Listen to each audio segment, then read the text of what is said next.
హెల్తీగా ఉండాలి అంటే హెల్తీగా తినాలి కూడా. ఆకుకూరలు తింటే మంచిది అని అందరూ కట్టలు కట్టలు తీసుకొచ్చుకొని మరీ తింటారు. నాకు అవి అంత మంచిగా అనిపించదండి. అంటే నా పర్సనల్ ఒపీనియన్ చెప్తున్నా. మనం నార్మల్ వెజిటేబుల్ కంటే గ్రీన్ వెజిటేబుల్కి చాలా ఎక్కువ పెస్టిసైడ్స్ ఇస్తారు. సో వాటిని మనం ఎంత క్లీన్ చేసుకొని తిన్నా కూడా నాకు అంత హెల్దీ అనిపించదు.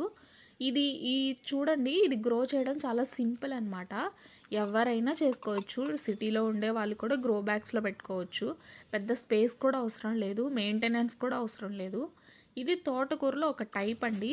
తోటకూరలాగే చేసుకోవచ్చు, పప్పులో చేసుకోవచ్చు, నార్మల్ కర్రీ కూడా చేసుకోవచ్చు. మెయింటెనెన్స్ చాలా తక్కువ, కానీ మనకి ఎవ్రీ వీక్ హార్వెస్ట్ చేసుకోవడానికి అయితే వచ్చేస్తుంది.